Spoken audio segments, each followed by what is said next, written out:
Hi, I'm Dr. Aida Başkan Martin. In this video, I will talk about the axial and appendicular skeleton as part of the introduction to skeletal system of human anatomy and physiology. If you find this video helpful, I hope you will click like and subscribe buttons below. Before starting the skeletal system, let's remember the correct terminology of the body parts in anatomy.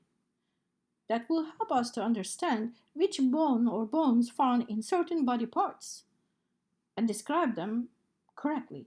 Starting with body parts on sides, the body part lays from shoulder to end of the fingertips we will describe as upper extremity or limb, not as arm. Because when we describe the arm, it describes a body part lays from our shoulder to elbow.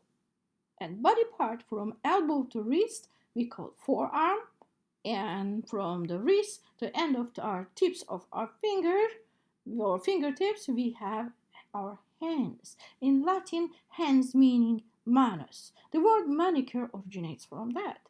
In a similar manner, we have lower extremities and limbs. The body parts lay from our hip to tip of the toes. And when we talk about the from hip to knee, we call thigh. From knee to ankle, we call leg. And ankle to end of the toes, we will call foot or pedis. The origin of the word pedicure, right? Of course, we have our head, neck, thorax or chest, abdomen just below the thorax, and pelvis in the center of the body. As an adult, we have 206 bones, but it is not the case when we're born. We're born with 275 soft bones, and by time when they get hardened, some of them fuse with each other while our body grows until the age of 25. In age 25, not only some of the bones complete their fusion, and at the same time our height will reach to the maximum length as well. So it will be correct to say that after 25 we don't get taller anymore. However, we preserve our height till age 30, and afterwards, after 30, our height decline. It depends on the degree that the genetics, nutrition, our lifestyle, and we get little shorter. As an example about the fusion of the bones, a newborn has two frontal bones when we're born, but as an adult we have only one frontal bone on our forehead. As a hip bone, we have one hip bone in each side as an adult after 25, but when we're born we have three hip bones in each side, and we call ilium, ischium, and pubis. They fuse and become one hip bone or os coxae. Axial skeleton forms the vertical axis of the body and includes the bones of the head, neck, back, and chest of the body. It consists of 80 bones that include the skull, vertebral column, thoracic cage, hyoid bone, and the bones of the middle ear. To be more visual, let's see the axial skeleton bones on photos. I recommend starting always from the most superior and describe all the way to the inferior part in orderly manner. First of all, skull, located in our head and formed by 22 bones, has two jobs. One, protect the brain. That part we call cranium or cranial bones, and form our face and houses all the sensory organs. We call that part the facial skeleton.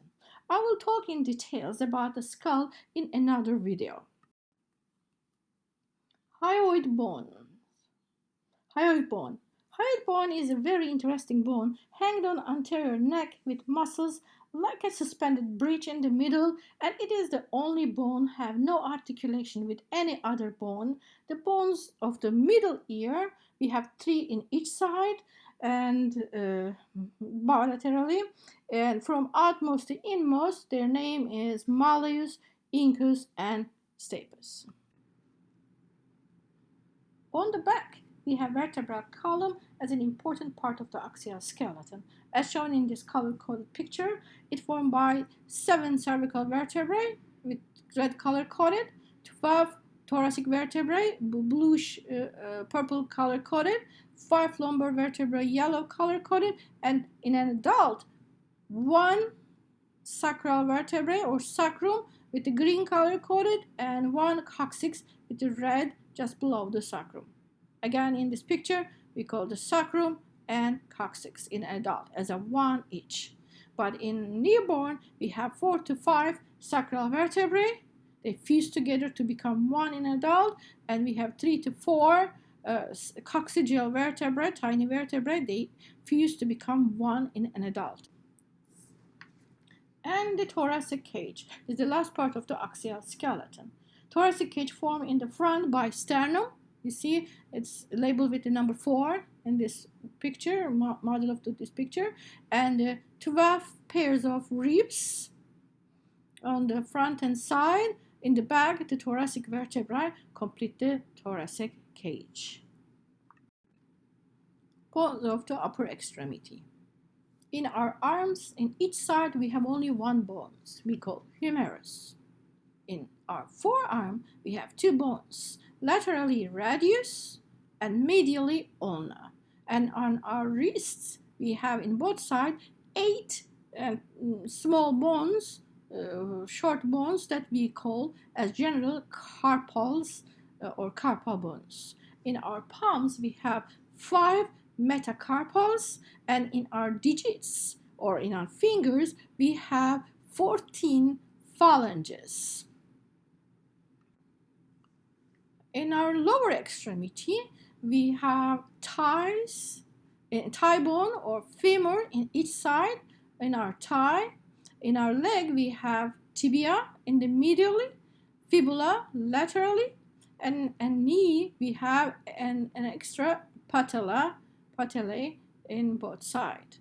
In ankles, we have 7 bones, which I color-coded with the yellow tape here. 7 of them we call tarsals in each side, and we have 5 metatarsal, and again 14 phalanges in our toes into each side.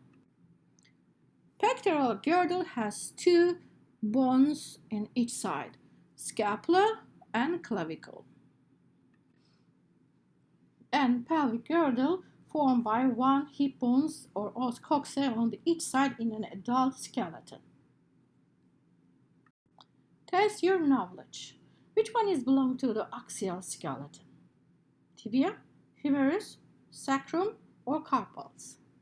Answer is, as you know, is sacrum. What are the leg bones? Can you tell which bones found in our leg? Remember, leg described as body part from the knee to ankle. In the middle, we have thick bone tibia, and sides we have thin bone fibula.